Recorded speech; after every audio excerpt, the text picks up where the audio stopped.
अब हमने डिस्कस किया हेल्थ के बारे में और उसके फैक्टर्स के बारे में। अब हम लोग डिस्कस करने जा रहे हैं डिजीजेस।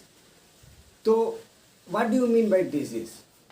अगर हमारा कोई भी मेंटल फैक्टर या हमारा बॉडी का कोई भी ऑर्गन में अगर साइन या फिजियोलॉजी में चेंजेस अगर होता है या साइन और सिम्टम्स हमारे बॉडी में आते हैं विद कोई भी कारण हो उसका पीछे, जैसे हमारा पैथोजन का अटैक हो गया हमारे बॉडी में, या वायरल अटैक हो गया, या बैक्टीरियल अटैक हुआ, तो वो सारे जब अटैक करते हैं हमारे बॉडी में ऑर्गेनिज्म या पैथोजन, तो हमारे बॉडी में अटैक करने के बाद जो साइन और सिम्टम आते हैं उसको हम लोग क्या बोलते हैं? डिजीजेज बोलते हैं। ठीक है। अब डिजीज़ के बाद अगर हम लोग डिजीज़ को डिस्कस करें तो सबसे दो प्रकार का डिजीज़ मेनली हम लोग यहाँ पर एनसीईआरटी के अकॉर्डिंग दिया हुआ है। सबसे पहला डिजीज़ कम्युनिकेबल डिजीज़ और दूसरा है नॉन कम्युनिकेबल डिजीज़। अगर हम लोग कम्युनिकेबल डिजीज़ की अगर बात करें तो कम्युनिकेबल डिजीज़ को एक और नाम से जानते हैं जिसको हम लोग बोलते हैं इन्फेक्शियस डिजीजेस। इन्फेक्शियस का मतलब क्या हुआ कि इन्फेक्शन के थ्रू या one person to another person में क्या होगा, एक पर्सन अगर संक्रमित हो गया इस बीमारी से तो क्या हुआ कि दूसरा पर्सन भी इसी बीमारी से संक्रमित हो जाएगा, माने इन्फेक्शियस, इन्फेक्शन के थ्रू फैलेगा। जैसे कोरोना वायरस, जैसे हम लोग देख रहे थे at the time of corona epidemic, corona क्या था? एक पर्सन दूसरा पर्सन में कम्युनिकेट हो रहा था, इसलिए उसका नाम हम लोग उस कौन से कैटेगरी में उसको रख सकते हैं हम लोग डिजीज के? कम्युनिकेबल डिजीजेस या फिर इन्फेक्शियस डिजीजेस। क्लियर? अगर हम लोग इन्फेक्शियस डिजीज का एग्जाम्पल्स की बात करें तो इसमें कॉमन कोल्ड एक मेजर एग्जाम्पल है, और कभी न कभी हम लोग जो है कॉमन कोल्ड से ग्रसित हुए हैं। तो कॉमन कोल्ड का जो वेक्टर होता है जिसके थ्रू ये वायरस जो ट्रांसफर होता है कॉमन कोल्ड, वो होता है राइनो वायरस। क्लियर है? ऐसा इसी में अगर हम लोग बात करें तो कम्युनिकेबल डिजीज़ में एड्स जो होता है वो फैटल डिजीज़ माना जाता है, जो कि मेजर काउज है डेथ का हमारे इंडिया में नहीं पूरे वर्ल्ड में। क्लियर है? Communicable disease. अब कम्युनिकेबल डिजीज़ के बाद आता है नॉन कम्युनिकेबल डिजीज़ और non infectious disease. Non communicable disease मतलब ये कम्युनिकेट नहीं करते one person to another person. Clear? अब नॉन कम्युनिकेबल डिजीज़ का एग्जांपल्स की अगर हम लोग बात करें तो कैंसर एक मेजर और एक फैटल डिजीज़ है जो कि मेजर काउज है डेथ का। क्लियर? ऐसे बहुत कोई का मानना था ये जो कैंसर है ये वन पर्सन से अनदर पर्सन में ट्रांसफ़र होता है, लेकिन ऐसा नहीं है। हमारी मेडिकल साइंस ये कहती है कि कैंसर जो है वो नॉन कम्युनिकेबल डिजीज़ है, ये one person to another person में ट्रांसफ़र नहीं होती है। क्लियर? लेकिन फिर भी कैंसर एक फैटल डिजीज़ मानी जाती है जिसमें क्रोनिक जो होता है वो फैक्टर है, और क्रोनिक डेथ जो है काउज करता है हमारा कैंसर। क्लियर है? क्लियर है नॉन कम्युनिकेबल डिजीज़। तो अभी हम लोगों ने डिस्कस किया डिजीजेज में कम्युनिकेबल और नॉन कम्युनिकेबल डिजीज़ और उसके एग्जाम्पल्स के बारे में। क्लियर? इसके बाद हमारी एनसीईआरटी कहती है कि ये जो कम्युनिकेबल डिजीज़ तो डेथ का कारण है ही, इसी के साथ साथ और भी बहुत सारे फैक्टर्स हैं जो कि मेजर काउज आज बने हुए हैं, जैसे ड्रग्स और अल्कोहल एब्यूज़। मतलब access amount of intaking of drugs and alcohol can cause many disease in our body and cause major deaths।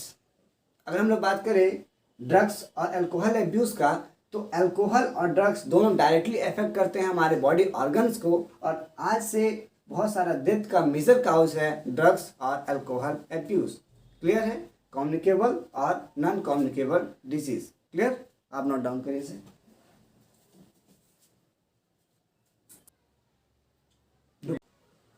Types of antibody के बाद हम लोग डिस्कस कर रहे हैं इम्यून सिस्टम डिसऑर्डर्स। ठीक है? इम्यून सिस्टम डिसऑर्डर्स में सबसे पहला है एलर्जी। आखिर हम लोग एलर्जी बोलते किसको हैं वो थोड़ा डिस्कस कर लेते हैं। सपोज़ जब हम लोग कोई नए इन्वायरमेंट में एक्सपोज होते हैं तो डिफरेंट सिचुएशन में डिफरेंट पीपल्स को क्या होता है कि सम ऑफ द पैथोजन से एलर्जी होता है, या सम ऑफ द फैक्टर्स जो इन्वायरमेंटल फैक्टर्स होते हैं उससे हमारा बॉडी क्या हो जाता है? एलर्जिक हो जाता है। जैसे pollen grains, mites, animal danders, these are the major examples of allergens which cause allergy in our body। Clear? जैसे हम लोग एलर्जी को आखिर एलर्जी जो है वो है क्या उसको थोड़ा सा डिस्कस कर लेते हैं। तो allergy means hyper sensitivity of our immune system because of certain allergens. ये हर एक के बॉडी में ये एलर्जी काउज नहीं करते हैं, but in some situations some of the allergen जो होते हैं वो हमारे बॉडी में एलर्जी को काउज करते हैं, जैसे pollen grains, mites in dust, animal denders, etc. are the some of the examples which cause allergy. Clear? अब हम लोग कॉमन सिम्टम्स की अगर हम लोग बात करें कि एलर्जी आखिर होता क्या है, एलर्जी में क्या होता है, उस फैक्टर्स को अगर हम लोग देखें तो सबसे पहला फैक्टर आता है स्नीजिंग। स्नीजिंग का मतलब क्या हुआ, कहीं पर हम लोग बाहर गए, इन्वायरमेंटल फैक्टर चेंज हुआ, पॉलन ग्रेन्स का सीजन अगर आया तो पॉलन ग्रेन जो होता है पॉलन वो हमारे नोजल कैविटी में जब इंटर किया तो नोजल कैविटी में इंटर करने के बाद क्या हुआ, हम लोग का स्नीजिंग स्टार्ट हो गया, छींक स्टार्ट हो गया। क्लियर? तो वो एक काउस है किसका, एलर्जीज का और एलर्जेंस का। क्लियर? इसके बाद आता है वाटरी आइज। स्नीजिंग के साथ साथ क्या कभी कभी होता है, आंख से पानी आना स्टार्ट हो जाता है। तो this are the cause of allergen और दिस आर एलर्जीज। क्लियर? इसके बाद क्या होता है, रनिंग नोज, नाक का बहना स्टार्ट हो जाता है। इसके अलावा difficulty in breathing. Some of the situation में क्या होता है कि जब ये पॉलन ग्रेन्स हमारे ब्रोंकियल कैविटी में जब इंटर कर जाते हैं तो ब्रोंकियल कैविटी में इंटर हो जाने के बाद क्या होता है कि ब्रोंकियल कैविटी का जो म्यूकस सेक्शन है, सबसे अंदर का जो इनर पार्ट है, उसमें क्या होता है, म्यूकस का secretion, excess secretion of mucus start हो जाता है। जब एक्सेस सिक्रेशन म्यूकस का जब बढ़ेगा हमारे ब्रोंकियल कैविटी में, तो ब्रोंकियल कैविटी में क्या होगा, इंस्पिरेशन में तो उस व्यक्ति को प्रॉब्लम नहीं होगा, जब पर्सन जब सांस लेगा तो सांस लेने में उसको प्रॉब्लम नहीं होगी, लेकिन जब वो सांस को बाहर निकालेगा, एक्सपायर करेगा, एक्सपीरेशन स्टार्ट होगा, तो वहाँ पर क्या होगा, डिफिकल्टी इन एक्सप्रेशन हो जाएगा। मतलब बाहर सांस को लेने में प्रॉब्लम नहीं होगा, डिफिकल्टी नहीं होगा, लेकिन सांस को छोड़ने में उसको क्या होगा, प्रॉब्लम वहाँ पर स्टार्ट हो जाएगी और डिफिकल्टी इन ब्रीदिंग वहाँ पर हो जाएगा। तो ये हम लोग डिस्कस किए कॉमन सिम्टम्स एलर्जीज के। क्लियर? अब आखिर ये एलर्जन जो है हमारे बॉडी में इंटर हो जाने के बाद करता क्या है, उस चीज़ को थोड़ा सा हम लोग अब देखते हैं। तो when allergens enter to our body, जब एलर्जेंस में कौन कौन सा हो गए, पॉलन ग्रेन्स हो गए, उसके बाद माइट्स इन डस्ट हो गया, एनिमल्स का डेंडर्स हो गया, ये सारा पॉलेंस, ये सारा जो एलर्जेंस है जब हमारे बॉडी में इंटर करता है तो इंटर करने के बाद क्या होता है, वो मास्ट सेल क्या करता है, फिर सिक्रेशन करना स्टार्ट। जब ये एलर्जेंस हमारे बॉडी में इंटर करेगा तो क्या हो जाता है, हमारे बॉडी में मास्ट सेल का सिक्रेशन स्टार्ट हो जाता है, और जब मास्ट सेल का सिक्रेशन जब स्टार्ट होगा तो हमारे बॉडी के जो ये मास्ट सेल हैं ये हाइपर सेंसिटिव हो जाएंगे, और ये मास्ट सेल किसका सिक्रेशन स्टार्ट कर देंगे, हिस्टामिन का, सेरोटोनिन का, जो कि आगे चल के क्या करेगा, एलर्जी को काउज करेगा। ठीक है? हिस्टामिन और सेरोटोनिन क्या करेगा, आपको स्नीजिंग स्टार्ट करा देगा, वाटरी आइज कर देगा, रनिंग नोज आएगा, डिफिकल्टी इन ब्रीदिंग होगा, ये सारे सिम्टम्स आना स्टार्ट हो जाएगा। कब? जब मास्ट सेल का एक्सेस सिक्रेशन स्टार्ट होगा। क्लियर? कब? जब इंटर करेगा एलर्जेंस हमारे बॉडी में। क्लियर है? इसके बाद in allergy our body secrete allergy antibody. अब देखिए, एलर्जी हो गई, लेकिन क्या वो दिन भर चलते रहेगा? अगर हमारा नाक से बहना पानी स्टार्ट हुआ या फिर स्नीजिंग स्टार्ट हो गया, क्या वो लगातार चलते रहेगा? नहीं। 5 minute, 10 minute, half an hour, 1 hours के बाद क्या होगा, वो स्नीजिंग, वाटरी आइज, ये सब जो सिम्टम्स है वो धीरे धीरे कम होने लगेगा। कैसे कम होगा? तब हमारा बॉडी क्या करेगा, जब ये हाइपर सेंसिटिव हो जाता है मास्ट सेल, तो हमारी बॉडी क्या करती है, एलर्जिक एंटीबॉडी का सीक्रेशन करते हैं, जिसको हम लोग क्या बोलते हैं, IgE टाइप एंटीबॉडी। और ये एंटीबॉडी क्या करता है, ये जो हाइपर सेंसिटिव हो जाता है मास्ट सेल उसको रिड्यूस करा देता है और एलर्जी को जो है वो कम करा देता है, एलर्जी को खत्म कर देता है, क्योंकि एलर्जेंस को वहाँ डिस्ट्रॉय करेगा, और एलर्जेंस से अगर डिस्ट्रॉय हो गया तो एलर्जी खत्म हो गई। क्लियर है? अब हम लोग सम ऑफ द जो यहाँ पर अगर सपोज किसी के एक्सेस केस में क्या होता है कि एलर्जन जो होते हैं वो मोस्ट पावरफुल होते हैं। जैसे एक कॉमन एग्जांपल हम लोग देखें पेनिसिलिन का। इसके बाद और बहुत सारे ऐसे एलर्जेंस होते हैं जो कि मेजर काउज कर देते हैं, मेजर काउज हमारे बॉडी में फिजियोलॉजी में चेंजेस कर देते हैं, जिससे कि हमारा बॉडी की फिजियोलॉजी डिस्टर्ब हो जाती है। ठीक है? तो अगर इन केस में अगर हमारी एंटीबॉडी अगर उस चीज़ पे वर्क नहीं कर सकी तो हम लोग एक्स्ट्रा क्या ऐसे मेडिसिन या स्टेरॉइड का यूज़ करेंगे वो हम लोग देखते हैं। पहले इसे आप नोट डाउन करें।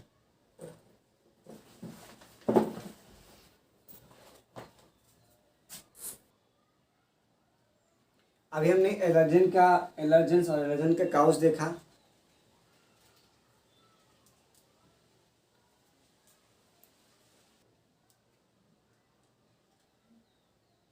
अभी हम लोगों ने डिस्कस किया एलर्जी और एलर्जेंस के बारे में। अब हम लोग डिस्कस करते हैं कि आखिर वो कौन कौन सा ट्रीटमेंट हो सकता है इसको हम लोग बाहर से ट्रीटमेंट करें जिससे कि एलर्जी जो होगा वो रिड्यूस हो जाए। तो सबसे पहले एलर्जी में हुआ क्या था, हिस्टामिन, मास्ट सेल ने किसको सीक्रेट किया था, हिस्टामिन को, और उसके बाद सेरोटोनिन को, ये सारे सीक्रेशंस हमारे बॉडी में आ गए थे, ठीक है। हमारे बॉडी ने उसके बाद एंटीबॉडी का सीक्रेशन किया जो कि एलर्जी को रिड्यूस किया। लेकिन अब हम लोग को रिड्यूस करने के लिए क्या करना होगा, सबसे पहले तो जो सीक्रेशन जो स्टार्ट हुआ, सीक्रेशन जो हमारे ब्लड में आ गया, उस सीक्रेशन को हटाएंगे, कम करेंगे पहले, तब तो रिड्यूस होगा एलर्जी।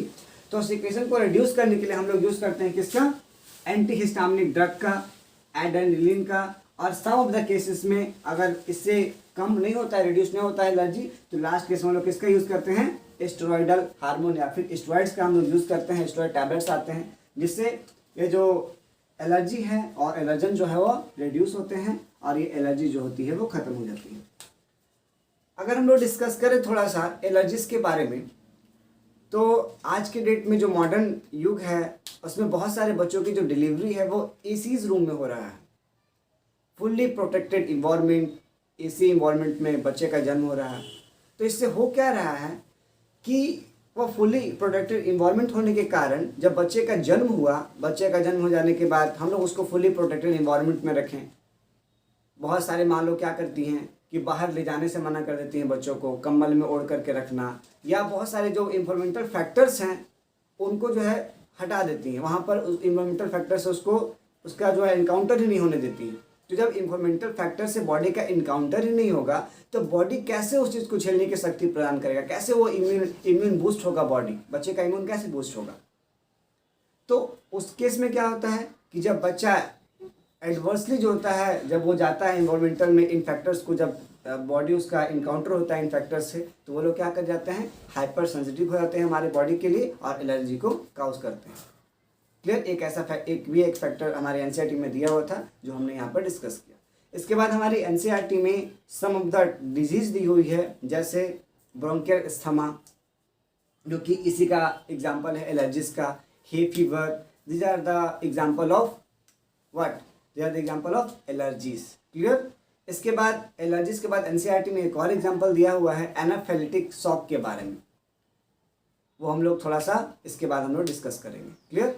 अभी ये से आप नोट डाउन करें, नोट डाउन कर लिए। अब हम लोग डिस्कस कर रहे हैं ऑटो इम्यून डिजीजेस के बारे में।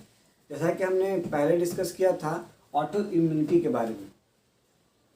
ऑटो इम्यून डिसऑर्डर में होता क्या है, या ऑटो इम्यून डिजीज में होता क्या है कि हमारी जो एक्वायर्ड इम्यूनिटी में जो मेमोरी बेस्ड सेल थी, जो पहचान रही थी कि ये हमारा खुद का सेल है या फिर फॉरेन एंटीजन है, तो ऑटो इम्यून डिसऑर्डर में होता क्या है कि हमारी जो ऑटो इम्यूनिटी जो मेमोरी सेल है वो डिसाइड नहीं कर पाती है कि यह हमारे खुद का मेम्ब्रेन है, खुद की सेल्स है, या फिर कोई फॉरेन सेल्स जो अटैक कर रही है हमारे बॉडी में वो है। और ये दोनों के केस में क्या होता है कि सेल्फ के केस में क्या होता है, हमारा बॉडी के जो डिफरेंट इम्यून सेल्स हैं वो हाइपर सेंसिटिव होकर के उन्हीं के अगेंस्ट जो होता है वो काम करना स्टार्ट कर देती है और उससे हमारा बॉडी में डिफरेंट टाइप का डिजीज़ होता है। उनमें सबसे पहला हमारी एनसीईआरटी में दी हुई है रूमेटॉइड आर्थराइटिस। क्लियर। अगर हम लोग आर्थराइटिस की बात करें तो आर्थराइटिस, आइटिस का मतलब होता है इन्फ्लामेशन। क्लियर है। अर्थ का मतलब क्या हुआ कि हमारा ज्वाइंट्स में आइटिस माने इन्फ्लामेशन होना ज्वाइंट्स में, उसको हम लोग क्या बोलते हैं, आर्थराइटिस। क्लियर।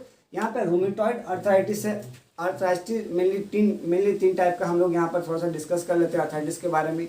तो मेनली 3 तरह का आर्थराइटिस होता है, ROG, आर से रूमेटॉइड आर्थराइटिस जो एनसीईआरटी के अकॉर्डिंग दिया हुआ है, जिसका मेजर काउज कौन है, तो इसमें क्या होता है कि साइनोवियल मेम्ब्रेन के जो होता है वो साइनोवियल मेम्ब्रेन के अगेंस्ट में एंटीबॉडी का प्रोडक्शन हमारा बॉडी में होने लगता है जो कि काउज करता है रूमेटॉइड आर्थराइटिस। क्लियर। आर हो गया। ओ से होता है ऑर्थो आर्थराइटिस। ऑर्थो आर्थराइटिस में क्या होता है कि हमारे बॉडी में एज रिलेटेड, जैसे जैसे एज हमारी बॉडी की बढ़ती है वैसे वैसे कैल्शियम का डिफिशिएंसी हमारे बॉडी में होता है, और जब कैल्शियम का डिफिशिएंसी होगा हमारे बॉडी में तो हमको कौन सी आर्थराइटिस होगी, ऑर्थो आर्थराइटिस। क्लियर है। उसके बाद आता है थर्ड आर्थराइटिस को हम लोग बोलते हैं गॉट आर्थराइटिस। इसमें क्या होता है कि हमारे बॉडी में क्या होता है, यूरिक एसिड का जब कंसंट्रेशन बढ़ने लगता है हमारे ब्लड में, तो ये क्या करते हैं, ये यूरिक एसिड के जो क्रिस्टल हैं वो हमारे जॉइंट्स में जा करके अटैच हो जाते हैं और वहाँ पर क्या होता है, ज्वाइंट्स का मूवमेंट में पिन करते हैं, ज्वाइंट का मूवमेंट जो होता है वो कम हो जाता है। क्यों? क्योंकि ये जो यूरिक एसिड के जो क्रिस्टल्स हैं वहाँ पर जाकर के ज्वाइंट्स में जाकर के चले जाते हैं, और ज्वाइंट्स में जाने के बाद इन्फ्लामेशन कर देते हैं, वहाँ पर आइटिस कर देते हैं, और जो कि काउज करते हैं डिफरेंट तरह का ज्वाइंट्स पेन। तो ये हो गया अर्थराइटिस। क्लियर? अब क्योंकि ये सारी डिजीज हमारे एनसीईआरटी के में नहीं दी हुई है, लेकिन जो हमारे एनसीईआरटी में जो दिया हुआ है रूमेटॉइड अर्थराइटिस, उसको हम लोग यहाँ पर डिटेल्स में स्टडी करते हैं। क्लियर? Rheumatoid arthritis. तो रूमेटॉइड अर्थराइटिस में होता क्या है, यह जो आर्टिकुलर कार्टिलेज है, ये एक कार्टिलेज, ये बोन है, एक बोन की एक कार्टिलेज और ये दूसरी कार्टिलेज, ये दोनों के बीच का ज्वाइंट्स है। क्लियर? आर्टिकुलर कार्टिलेज यहाँ पर मैंने बनाया है, और ये दोनों के बीच, ये दोनों बोन के बीच का ज्वाइंट है। क्लियर?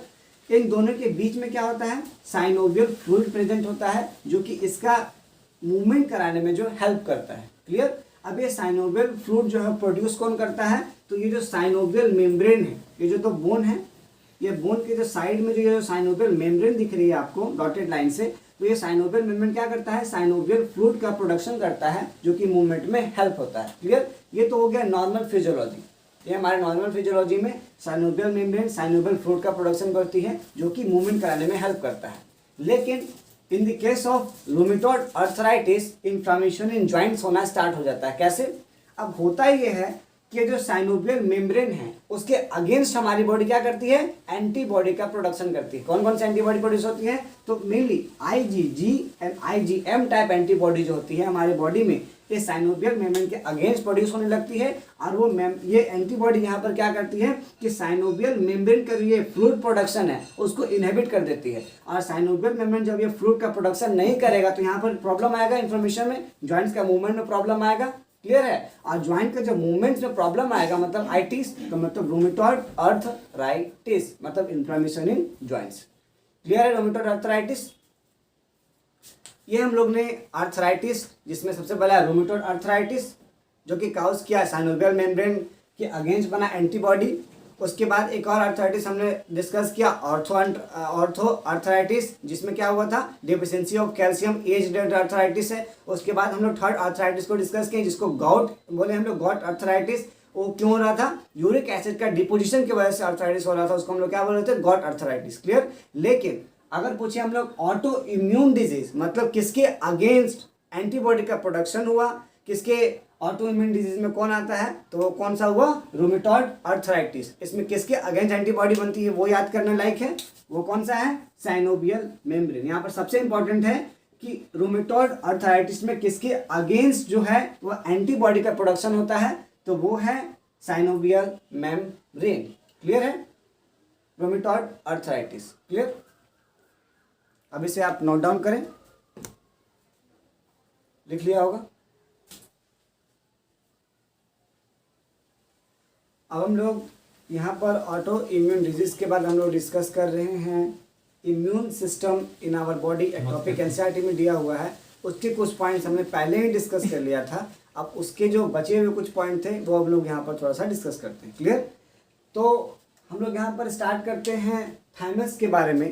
तो हमने जैसे बोन मैरो और थाइमस का जो डायग्राम मैंने एक्सप्लेन किया था कि बोन मैरो में स्टिम कमिटेड सेल्स जो थी वो थाइमस में जाकर के जब उनका मैचुरेशन हुआ, पॉलिफरेशन हुआ, तो वहाँ पर थाइमस में जाने के बाद उसके थाइमस से कॉर्टेक्स रीजन में जाकर के टी लिम्फोसाइट का फॉर्मेशन हुआ, और उसके बाद जब वो टी लिम्फोसाइट थी वो थाइमस के मेडुला रीजन में जब गया तो वहाँ पर जाकर उसका मैचुरेशन हुआ, और फाइनली वो जो टी लिम्फोसाइट था वो बन करके कहाँ चला गया था, सेकेंडरी लिम्फॉइड ऑर्गन में जाकर के स्टोर हो गया था, जहाँ से आगे चल के जो वहाँ से एंटीजन और जो एंटीबॉडी का जो रिएक्शन होगा, वहाँ से वो जब एनकाउंटर होगा एंटीजन का हमारे बॉडी में, तो स्प्लीन और सेकेंडरी लिम्फॉइड ऑर्गन थे, वहाँ से जाकर के उनका फिर दोनों के बीच में ये फाइटिंग होगी, दोनों के बीच एंटीजन एंटीबॉडी रिएक्शन होगी और हमारे बॉडी को इम्यूनिटी प्रोवाइड करेंगे। क्लियर? तो अगर हम लोग थाइमस के थोड़ा सा हिस्ट्री थोड़ा सा देखें थाइमस के बारे में, तो थाइमस जो होता है वो लोब्ड ऑर्गन है। कहाँ पर प्रेजेंट है, तो बीनीथ द ब्रेस्ट बोन और बीनीथ द हार्ट। क्लियर? अगर हम लोग फीमेल्स के केस में देखें तो ब्रेस्ट बोन में, ब्रेस्ट बोन के बीनीथ में, ब्रेस्ट बोन के नीचे में, और अगर ह्यूमन्स की बात करें, मेल की बात करें, तो हार्ट के बीनीथ में जो था बाई लोब्ड ऑर्गन हमारा थाइमस प्रेजेंट होता है। क्लियर? लेकिन अगर हम लोग प्यूबर्टी एज के बाद अगर थाइमस को अगर स्टडी करना चाहते हैं, उसकी फिजियोलॉजी को देखना चाहते हैं, तो हम लोग को जो थाइमस जो होता है वो बहुत छोटा शेप का दिखता है, नेग्लिजिबल शेप का थाइमस हो जाता है। क्यों? क्योंकि थाइमस जो होता है बर्थ के टाइम पर बहुत ज़्यादा लार्ज होता है। क्यों? क्योंकि उस समय क्या होता है, हमारे बॉडी के टी लिम्फोसाइट का मैच्योरेशन होना स्टार्ट हो रहा होता है, टी लिम्फोसाइट न्यू न्यू बन रहे होते हैं, और उस समय जब हमारा इम्यूनिटी होता है वो बहुत ज़्यादा बूस्ट होता है, और बूस्ट होने की जरूरत भी होती है। इसलिए थाइमस जो होता है at the time of birth thymus का जो साइज होता है वो थोड़ा लार्ज होता है, लेकिन जैसे जैसे हमारी बॉडी अटेन करती है प्यूबर्टी को, तो जो थाइमस का जो साइज है वो धीरे धीरे रिड्यूस होना स्टार्ट हो जाता है। क्लियर? इसके बाद जो बोन मैरो है और जो थाइमस है, दोनों क्या करते हैं, एक सूटेबल इन्वायरमेंट प्रोवाइड करते हैं, एक माइक्रो इन्वायरमेंट प्रोवाइड करते हैं, जहाँ पे इस बोन मैरो में टी लिम्फोसाइट और बी लिम्फोसाइट का फॉर्मेशन, मैचुरेशन, पॉलीफिरेशन, ये सारा प्रोसेस हो सके। उस होने के प्रोसेस के पीछे माइक्रो इन्वायरमेंट और डेवलपमेंट का जो जितने भी प्रक्रिया हैं वो सारे को कौन प्रोवाइड करता है, तो ये थाइमस और हमारा बोन मैरो प्रोवाइड करता है। क्लियर? अब इसी में आगे जो है कुछ पॉइंट्स थे, स्प्लीन के बारे में दिया हुआ था, लिम्फ नोड्स के बारे में दिया हुआ था, जो मैंने पहले भी डिस्कस कर लिया था, लेकिन फिर मैं आप लोग एक बार और रिवाइज करा देता हूँ। स्प्लीन, इस पॉइंट को हम लोग क्या बोलते हैं, रिजर्वेयर ऑफ इरेथ्रोसाइट्स। आरबीसी का रिजर्वेयर भी बोलते हैं हम लोग किसको, स्प्लीन को। क्लियर? स्प्लीन का एक और मेजर रोल है हमारे बॉडी में कि स्प्लीन को जो होता है वो फिल्ट्रेशन यूनिट भी माना जाता है। हमारे जो ब्लड है, ब्लड में अगर कोई माइक्रो ऑर्गेनिज्म या ब्लड बोन माइक्रो ऑर्गेनिज्म अगर प्रेजेंट है, तो उसको ट्रैपिंग करने का काम कौन करता है, तो ये स्प्लीन जो होता है वो ट्रैपिंग करने का काम करता है। इससे हमारा ब्लड को जो है फिल्ट्रेशन भी कहीं ना कहीं प्रोवाइड कर रहा है कौन, स्प्लीन। क्लियर?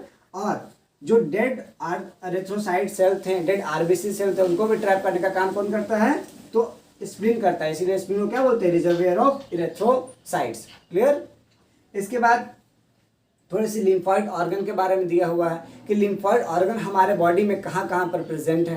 तो जनरली लिम्फॉइड ऑर्गन जो है वो प्रेजेंट है inner lining of our body, जैसे रेस्पिरेटरी ट्रैक्ट की जो इनर लाइनिंग है वहाँ पर प्रेजेंट है। उसके बाद डाइजेस्टिव ट्रैक्ट, जो हमारा ये डाइजेस्टिव ट्रैक्ट है, एब्डोमेन एरिया, स्टोमक हो गया, आपका स्मॉल इंटेस्टाइन हो गया, लार्ज इंटेस्टाइन हो गया, ये सारे एरिया की जो लाइनिंग है उसमें कौन प्रेजेंट है, सेकेंडरी लिम्फॉइड ऑर्गन प्रेजेंट है, जो कि क्या कर रहे हैं वहाँ पर, इम्यूनिटी कहीं ना कहीं ये जो है इम्यूनिटी प्रोवाइड कर रहे हैं हमारी बॉडी को लिम्फॉइड ऑर्गन, क्योंकि लिम्फॉइड ऑर्गन में कौन से प्रेजेंट है, बी लिम्फोसाइट और टी लिम्फोसाइट प्रेजेंट है। तो क्या प्रोवाइड कर रहे हैं, इम्यूनिटी प्रोवाइड कर रहे हैं, पैथोजन को मारने में हेल्प कर रहे हैं हमारे बॉडी में। ठीक है?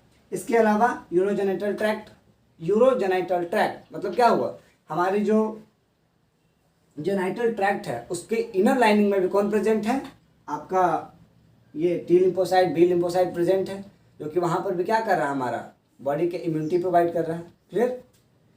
तो ये सारा टॉपिक्स दिया हुआ था। इसके अलावा एनसीईआरटी एक और चीज़ को डिस्कस करती है, malt mucosal associate lymphoid tissue, जो कि अराउंड 75% हमारे बॉडी 50% जो है हमारे बॉडी का ये माल्ट जो है वो शो करती हैं।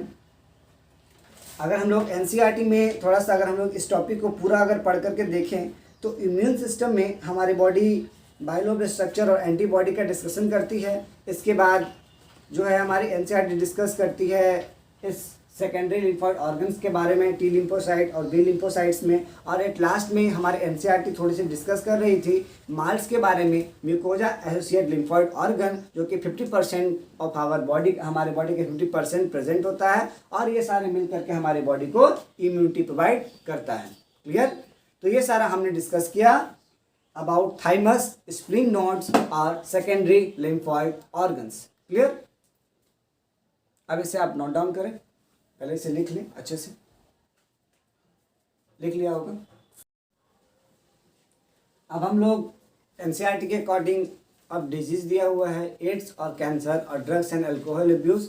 उससे पहले एनसीईआरटी का जब हम लोग स्टार्ट डिस्कशन कर रहे थे, तो यहाँ पर अब एनसीईआरटी में डिजीज दिया हुआ था, तो अब कुछ डिजीज का हम लोग यहाँ पर डिस्कशन करते हैं। क्लियर? जैसे डिजीज का मेनली काउस पैथोजन जो होते हैं, जो डिजीज को काउस करते हैं, उन एंटीजन्स को हम लोग क्या बोलते हैं, पैथोजन्स बोलते हैं। क्लियर? तो वो पैथोजन बैक्टीरिया हो सकते हैं, आपका वायरस हो सकता है, फंगस हो सकते हैं, हेल्मिन्स हो सकते हैं, प्लाज्मोडियम हो सकते हैं। ये अलग अलग टाइप का जो पैथोजेंस हैं वो अलग अलग काउज अलग अलग डिजीज़ को काउज करते हैं, अलग अलग डिजीज़ के लिए रिस्पॉन्सिबल होते हैं। वो सारे डिजीज़ को हम लोग बारी बारी से यहाँ पर डिस्कस करते हैं। क्लियर? अब ये पैथोजन जो है हमारी बॉडी में इंटर कर गए हैं। इंटर बहुत से थ्रू कर सकते हैं, जैसे हम लोग कंटामिनेटेड फूड के थ्रू इंटर कर सकता है, आपका एयर के थ्रू हमारे बॉडी में इंटर कर सकता है, वाटर जो हार्मफुल वाटर होते हैं या कंटेमिनेटेड वाटर होते हैं उनके थ्रू ये बैक्टीरिया, वायरसेस, हेलमिन्थ, फंगस, प्लाज्मोडियम हमारे बॉडी में इंटर करते हैं। और जब प्लाज्मोडियम हमारे बॉडी में या जो डिजीज़ को काउज करते हैं, पैथोजेंस जो हैं, जब हमारे बॉडी में इंटर होते हैं वो, तो इंटर हो गया हमारे बॉडी में पैथोजन।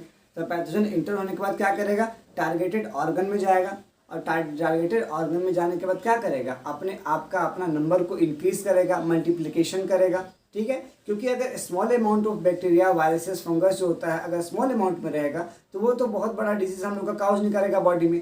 तो उनको क्या करना पड़ेगा, अपना नंबर को बढ़ाना पड़ेगा, अपनी एनर्जी को बढ़ाना पड़ेगा। तो वहाँ पे क्या करते हैं, पैथोजन हमारे बॉडी में होस्ट सेल, मतलब हमारा बॉडी होस्ट की तरह एक्ट करेगा। वहाँ पर होस्ट सेल में जाने के बाद वो बैक्टीरिया, वायरसेस, फंगस जो पैथोजेंस होते हैं वो क्या करेंगे, स्टार्ट मल्टीप्लिकेशन। मतलब यहाँ पर क्या करेंगे, मल्टीप्लिकेशन करना स्टार्ट करेंगे, अपने आप को मल्टीप्लाई करेंगे और मल्टीप्लाई करने के बाद जो है हमारे बॉडी में वो क्या करेंगे, डिजीज काउज करेंगे। क्लियर? तो इस तरीका का ये मैकेनिज्म को फॉलो करते हुए जो पैथोजन से हमारे बॉडी में डिजीज को काउज करते हैं। क्लियर?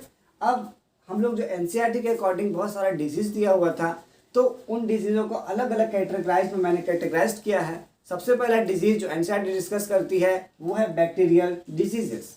ठीक है, बैक्टीरियल डिजीज में सबसे पहले एनसीईआरटी ने हमारे डिस्कस किया टाइफाइड, निमोनिया, डिसेंट्री, प्लेग जिसको बोलते हैं हम लोग, और पांचवा है डिप्थीरिया। ये सारे कौन से डिजीज में आते हैं, तो बैक्टीरियल डिजीज में। बैक्टीरियल डिजीज में कौन कौन सा आया, टाइफाइड आया, आपका निमोनिया आया, आपका डिसेंट्री आया, प्लेग आया और diphtheria. These are the example of bacterial diseases. Clear? इसके बाद बैक्टीरियल डिजीज के बाद एनसीईआरटी डिस्कस करती है वायरल डिजीज के बारे में, जैसे common cold, chikungunya, dengue, hepatitis B, etc are main cause of viral diseases. Clear? इसके बाद आया हेलमिन डिजीज। हेलमिन डिजीज में आता है आपका ascariasis. Ascariasis are the major helminth cause disease. जो एस्केरिसिस जो होता है, एस्केरिस वो पैथोजन की तरह ऐड करता है इस डिजीज में, हेलमिन डिजीज में। इसके बाद आता है फंगल डिजीज। फंगल डिजीज में आपका रिंगवॉर्म हो गया। Is are the example of fungal diseases. Clear? इसके बाद एनसीईआरटी एक पूरा लाइफ साइकिल डिस्कस करती है हमारा प्लाज्मोडियम का, और प्लाज्मोडियम जो कि मेनली काउज करता है यहाँ पर क्या, मलेरिया। एक एग्जांपल हमारे एनसीईआरटी में पूरा साइकिल को डिस्कस किया है, किसका, प्लाज्मोडियम साइकिल। और प्लाज्मोडियम कौन से डिजीज को काउज कर रहा था, तो मलेरिया को काउज कर रहा था। क्लियर है मलेरिया यहाँ पे? तो यहाँ पर हम लोगों ने डिस्कस किया कि डिफरेंट टाइप का पैथोजेंस कौन कौन से हैं हमारे बॉडी में जो कि काउज करते हैं डिजीज को, और डिफरेंट टाइप का डिजीज को हमने डिस्कस किया, जैसे bacterial disease, fungal disease, helminths disease, Ascaris. Helminths के बाद हमने फंगल डिजीज को डिस्कस किया। उसके बाद मलेरिया को डिस्कस किया जो कि प्लाज्मोडियम से काउज होता है। क्लियर? अब इन डिजीज को हम लोग बारी बारी से देखेंगे, इनका कौन कौन सा पैथोजन जो होता है, कौन सा बैक्टीरिया रिस्पॉन्सिबल है टाइफाइड के लिए, कौन सा प्लाज्मोडियम रिस्पॉन्सिबल है मलेरिया के लिए, या कौन सा फंगस रिस्पॉन्सिबल है आपका फंगल डिजीज के लिए, या कॉमन कोल्ड के लिए कौन सा वायरस जो है वो डिजीज काउज करता है। वो सारी चीज़ों को हम लोग आगे के लेक्चर्स में डिस्कस करेंगे। और इसी के साथ एक एक बारी बारी सबसे पहले अगर हम लोग टाइफाइड पर डिस्कशन करना है तो सबसे पहले हम लोग कॉज का डिस्कशन करेंगे कि टाइफाइड होने के पीछे कौन से काउज है, बैक्टीरियल काउज है तो कौन सा बैक्टीरिया रिस्पॉन्सिबल है, उसके आने वाले साइन और सिम्टम्स के बारे में डिस्कशन करेंगे। उसके बाद हमारा डिस्कशन रहेगा कि हम लोग उसको कैसे प्रिवेंट कर सकते हैं, तो प्रिवेंटिव मेजर्स क्या हैं, वो सारी चीज़ों को हम लोग बारी बारी से अब डिस्कशन करते हैं। क्लियर? पहले आप इसे नोट डाउन करें और फिर बारी बारी से हम लोग डिस्कशन करेंगे। इसके बाद का हमारा डिस्कशन रहेगा टाइफाइड। पहले आप इसे नोट डाउन करें।